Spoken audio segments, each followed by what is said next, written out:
민주당이 부랴부랴 야반 도주하듯이 자기들만의 정순신 씨 청문회 건을 의결한 이유는 두 가지로 보입니다.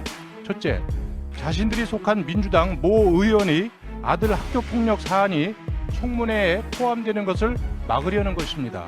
고위공직자 자녀의 학교폭력 사안을 전부 찾아서 다루자고 역제안하니까 자신들의 치부가 다시 들추어지는 것이 두렵기 때문입니다.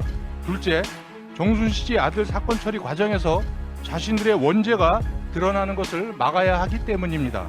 방송이 보도된 시점에 해당 고위검사를 감찰해야 하는 청와대 민정수석은 조국이었습니다.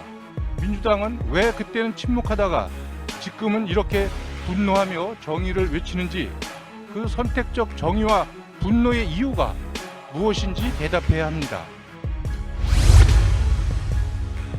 네, 어제 민주당은 오후 8시에 안건조정회를 일방적으로 소집했습니다. 야당에 문자로 회의 통보를 한 시각은 오후 8시 2분이었습니다. 사실상 자기들끼리 하는 회의니까 참석하지 말라는 통보와 다를 바 없습니다. 숙려기간을 갖고 절충안을 만들어보라는 안건조정의 취지를 안건조정이 구성을 의결한 지 3시간 만에 완전히 짓밟아 버렸습니다. 무엇이 캥기는지 어제 의결한 증인이 누구인지도 회의 전에는 알려줄 수 없다고 합니다. 민주당이 부랴부랴 야반 도주하듯이 자기들만의 정순신 씨 청문회 건을 의결한 이유는 두 가지로 보입니다. 첫째, 자신들이 속한 민주당 모 의원의 아들 학교폭력 사안이 청문회에 포함되는 것을 막으려는 것입니다. 우리 당은 학교폭력 근절 대책을 제대로 세우기 위해서는 정순신 씨 아들 사건뿐만 아니라 고위공직자 자녀의 학교폭력 사안을 전부 찾아서 다루자고 역제안하니까 자신들의 치부가 다시 들추어지는 것이 두렵기 때문입니다.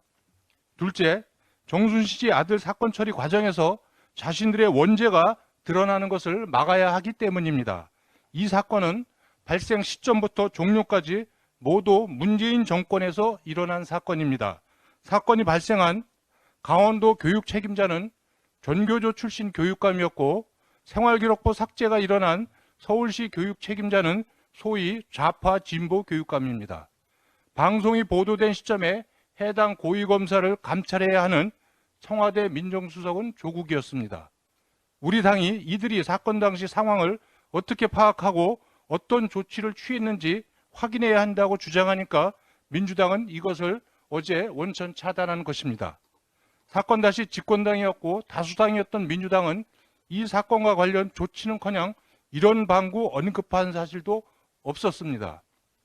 정순신 씨의 아들 학교폭력 사건 대응 행태는 불법은 아니지만 고위공직자로서 부적절했고 국민의 눈높이에서 크게 벗어난 것입니다.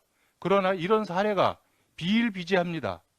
그때 문재인 정부와 민주당이 적절하게 대응하고 조치했다면 이번 일은 일어나지 않았을 것입니다. 민주당은 왜 그때는 침묵하다가 지금은 이렇게 분노하며 정의를 외치는지, 그 선택적 정의와 분노의 이유가 무엇인지 대답해야 합니다. 민주당은 자신들이 외치는 정의와 분노가 가짜가 아니고 민주당이 어떤 분의 범죄 물타기용 정치쇼가 아니고 진정으로 학교폭력 원인과 근절 대책을 찾는 청문회라면 우리 당이 요구하는 증인들을 즉각 수용해야 합니다.